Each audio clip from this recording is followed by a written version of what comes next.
Just a few months after Bonza's collapse, Rex has fallen suddenly to the brink of collapse. But how did Australia's largest regional airline decline so rapidly? Just what went wrong with Rex? Prior to the COVID-19 pandemic, Rex only operated regional flights using its turboprop aircraft, and Rex posted a profit for the 2019 financial year. In April 2020, due to the COVID-19 pandemic, Rex scaled back its operations, as a lot of airlines did. This wasn't entirely unexpected, but what came as a surprise to many, including me, was Rex's announcement in June 2020 that it intended to expand and operate domestic flights between capital cities such as Melbourne, Sydney and Brisbane. This was following the collapse of low-cost carrier Tiger Air Australia and Virgin Australia entering voluntary administration, with its future uncertain. Now let's talk about Rex's ambitious plan to take on Qantas and Virgin Australia, dubbed Project Mother, and how it aims to capture up to a 37% market share. Rex identified this as a good opportunity to enter the lucrative capital city market. Rex expected Virgin Australia to collapse completely, or if it were to return, to maintain its business model, which was more like a full-service carrier. Qantas was also losing a significant amount of money during this time. In its proposal, Rex highlighted that there would be an abundance of airport slots, infrastructure, aircraft, pilots, engineers, and ultra-cheap fuel. Rex planned to operate its domestic flights under a hybrid airline model, which combines aspects of a full-service carrier and a low-cost carrier.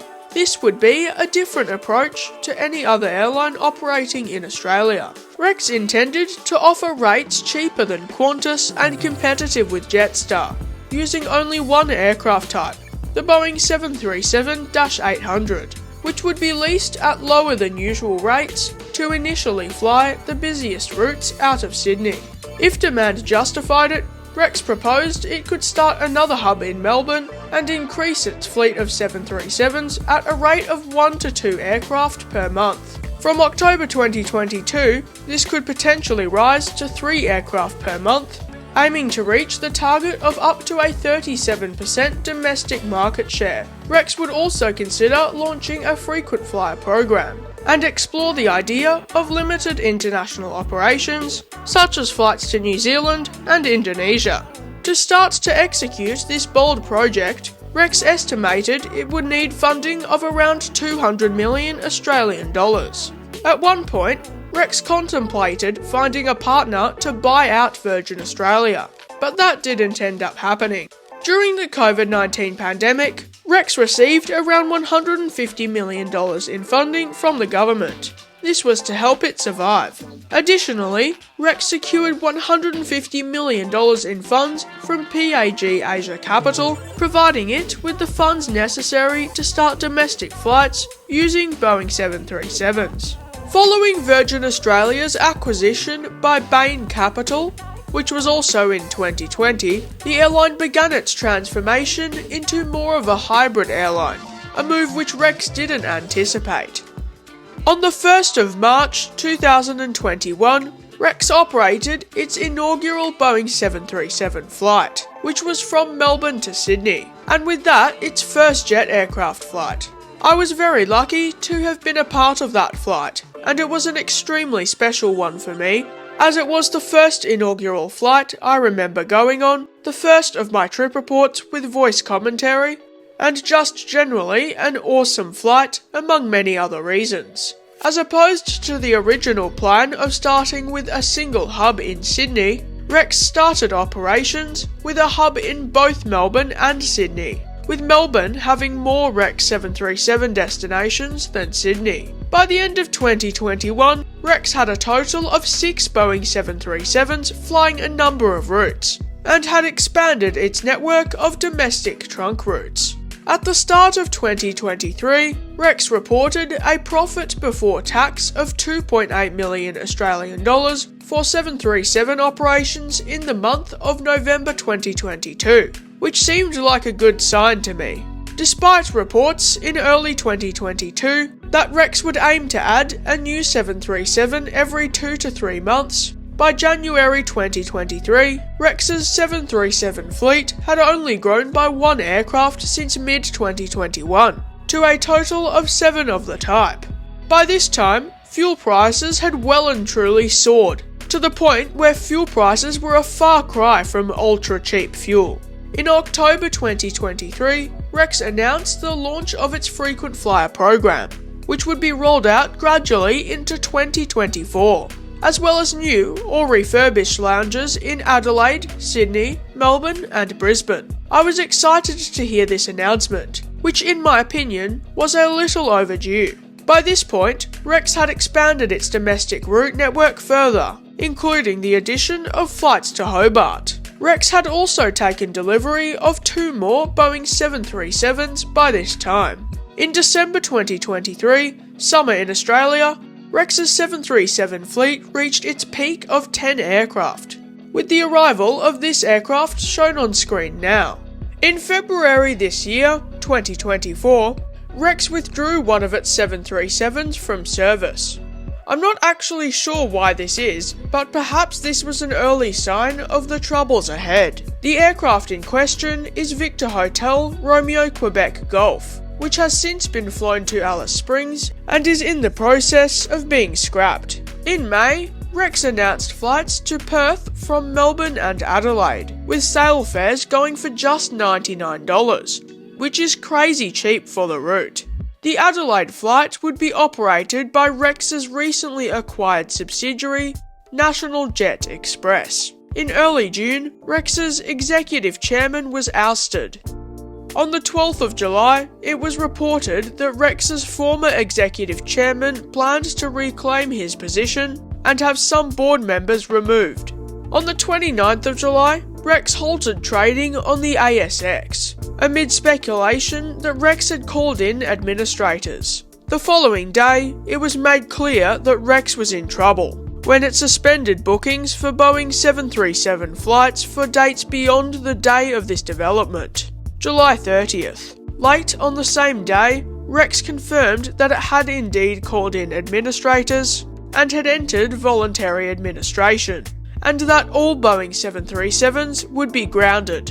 Virgin Australia said that it would allow passengers on affected Rex flights to transfer to flights on Virgin Australia. It is my understanding that Rex doesn't plan to return to operating Boeing 737 flights, and that Virgin Australia intends to take over the lease of 3 of Rex's Boeing 737s. I believe that 5 of Rex's Boeing 737s are currently grounded at Melbourne Airport, with one of those, Victor Hotel Papa Alpha Golf, actually having been parked at Melbourne Airport since mid-June.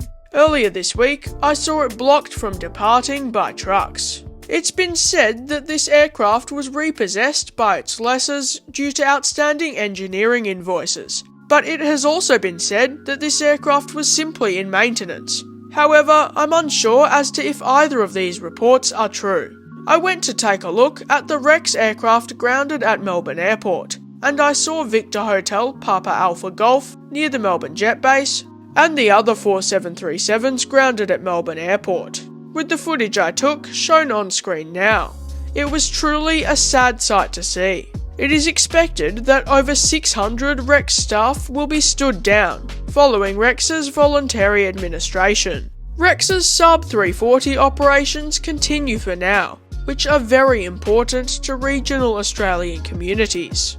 It would appear to me as though Rex trunk routes operated by National Jet Express have also been suspended, although not on the same day as the suspension of Boeing 737 flights. I'm not sure if Rex has made an official announcement on this yet. The future of Rex is uncertain, with Rex's administrators wanting to see the airline sold within 5 weeks. The government has been reported to be assessing whether to bail out Rex or not.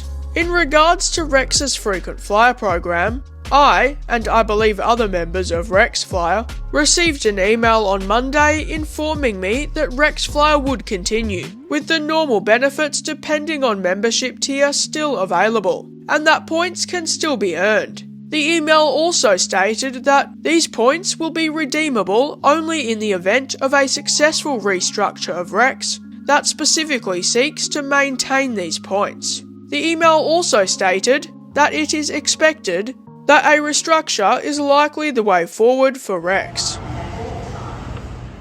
Before I tell you what I think went wrong with Rex, allow me to take you through a review of my most recent flight with Rex, and I'll go through what I think they did right and what I think they did wrong. This review segment of my video will contain a lot of my opinions which are based off my experiences with Rex, which may not be the same for others.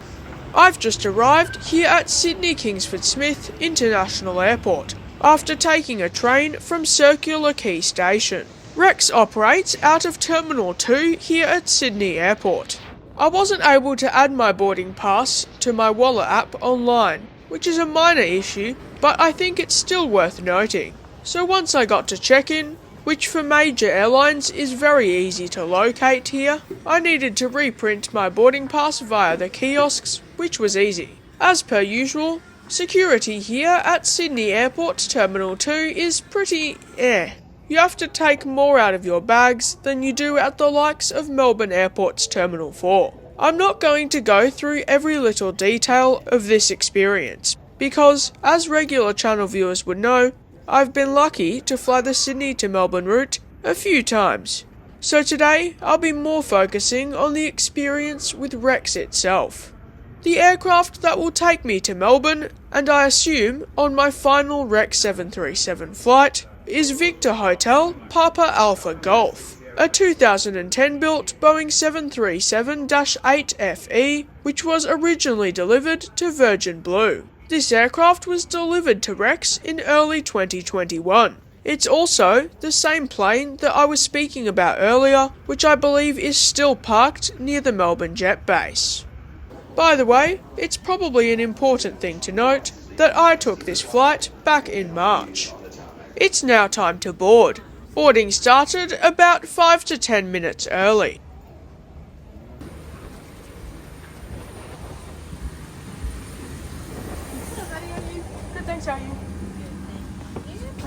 Welcome on board an ex-Virgin Australia Rex 737-800, featuring 8 B/E Aerospace Spectrum first seats in a 2-2 configuration, followed by 168 B/E Aerospace Pinnacle seats in a 3-3 configuration. The first 3 rows of this economy cabin are configured with extra legroom, which Rex cleverly markets as Rextra legroom. Thanks to having booked under a flex fare, I was able to select a Rextra legroom seat for free. Specifically, my seat for this flight will be 4F. The seat is the same as in the rest of economy, just with more legroom. I believe this seat is supposed to have around 34 inches of legroom. I've been through these seat features many times before, including in my recent review of flying regular economy class up to Sydney from Melbourne. In that video, I go in detail more like I normally would, including a bit of Rex's history before all of these problems. Instead of going through the seat features, I'd like to go through my first thing that I think Rex did wrong. Please keep in mind I have no idea what it's like to run an airline or how to do it, and I can only imagine that it would be extremely difficult. But keeping that in mind, I think that one of Rex's problems was the inconsistency between cabins. I believe that when Rex had all of its 737s operational, there were 4 different configurations that could be found, with this Virgin Australia configuration being the most common. For example, I haven't flown on it, so I'm not sure, but I believe that one of Rex's 737s, or now should I say an ex-Rex 737, was configured in an all-economy class configuration. This inconsistency makes it difficult for the passenger to know what they're getting. And also, because some of these aircraft are around 20 years old, some of these seats really show their age, and they just feel quite worn. So rather than having an inconsistent cabin, which can be a little bit worn and battered, I think it would have been better for Rex to install new seats, which I recognise would cost them money, but maybe something like what Bonza did, like using the Recaro BL3710 seat, which is a nice balance of comfort and lightweight. If Rex had the same seat as Bonza, with 30 inches of legroom, then I think I probably would have considered Rex more often. But anyway, I'd like to hear your thoughts on this in the comments. Thank you, and once again, welcome on board your Rex flight through to Melbourne. It's now time for pushback around 10 minutes early. This is something that Rex seems to do very well. Many times in the last couple of years, data has shown Rex to be the most punctual airline in Australia. Welcome for those passengers travelling with Rex for the first time. Your flight attendants on board say to the flight as we demonstrate the safety features for this Boeing 737 aircraft. It's important to fit your own mask first before assisting others. Life jackets are located beside or underneath each seat. If required, you will need to retrieve the life jacket and remove it from its pouch. Slip the life jacket over your head and secure the strap around your waist by clicking the two ends together. To tighten, pull this strap. You must remain seated with your seatbelt fastened. This is a non-smoking flight. Ensure all personal electronic devices have been switched to flight mode. Large electronic devices must now be securely stowed. Your seatbelt should be firmly fastened, armrests down, tray table locked in the closed position and seat back upright. Your window blind must be fully open, and if your seat has a leg rest, this must also be stowed. In-seat charging ports, where fitted, must not be used for takeoff.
Now that we're in the air, let's go through something else that I think Rex does well.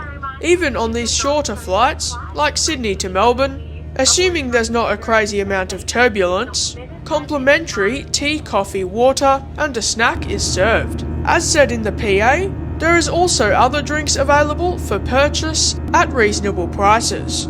Generally speaking, the airline that comes closest to Rex in price is Virgin Australia, and Virgin Australia cut complimentary in-flight snacks a few years ago now. Qantas does give things such as soft drinks and juices, and at certain times of the day alcohol as well, all complimentary, but Qantas is often significantly more expensive than Rex. So in my opinion, Rex offers the best food and drink to money ratio, if that makes any sense. On today's flight, there was a couple different snack mixes available, and the snacks that I had were tasty. Enjoy the rest of the flight. At this stage, subject to air traffic control, we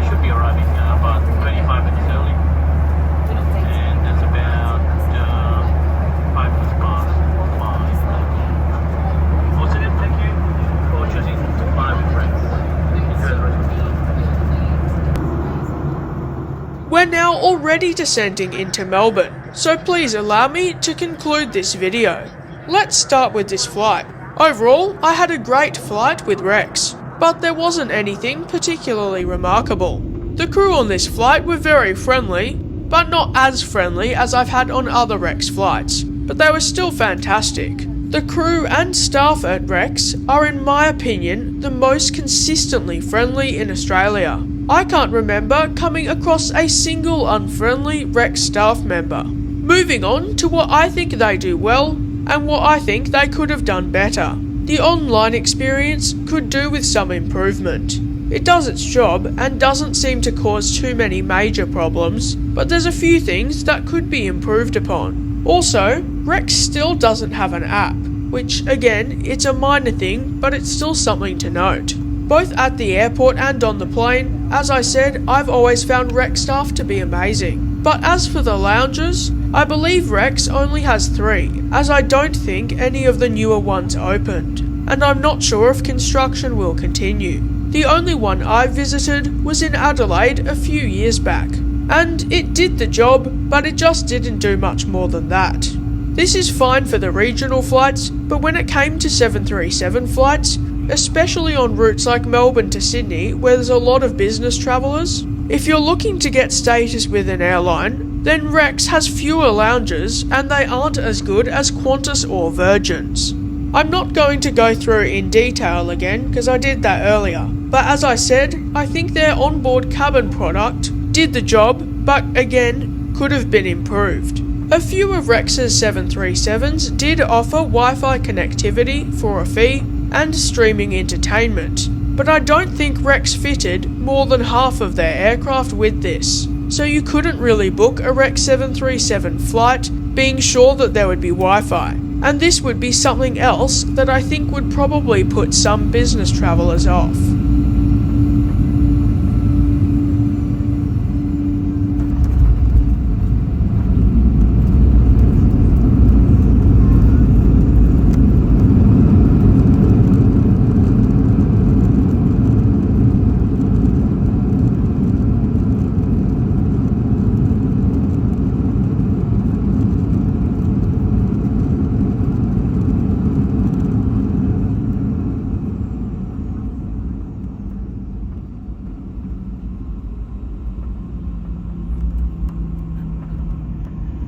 The in-flight service, though, is something that I think Rex does really well.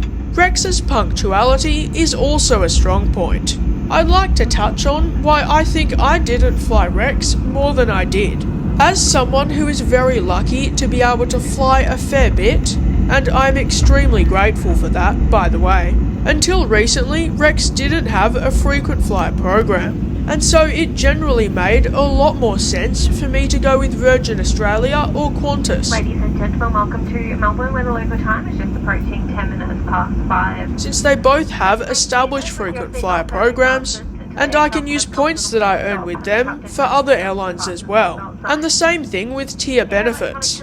So, what's my opinion on what went wrong with Rex? Well, it's hard to say for sure, as I don't think even Rex knows exactly what went wrong. I assume Rex would know a lot better than me, but still, I feel like so many news articles are saying that it's just one thing or the other. Like some articles have said that it's Qantas's fault, and others have said that entering 737 services was just a bad idea. But I doubt that it is just one thing. I do think that because Qantas begun some regional services during COVID, that pre-COVID Rex was the only operator of, that would have contributed to Rex's financial stress. But I certainly think there's a lot more to it. One of the things would be rising fuel prices. As I said earlier, Rex thought that fuel would be cheap, but for the last couple of years, that has certainly not been the case. Flying with Rex today. Has been our pleasure to have you on board, and we do look forward to your company when you next choose to fly.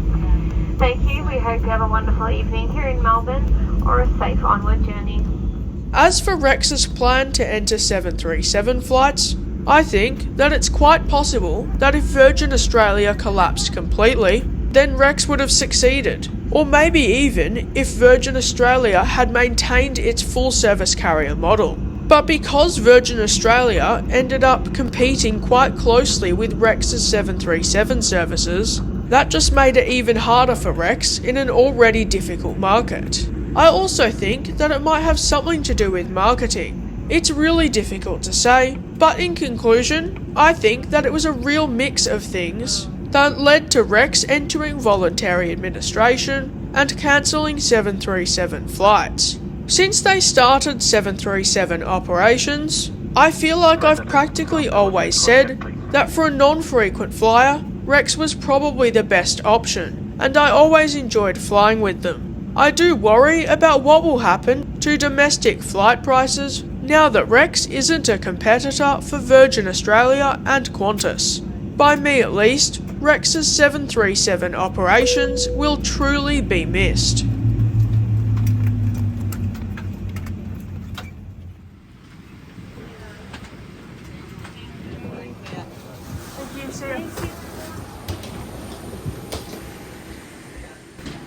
Thank you all for watching this different video.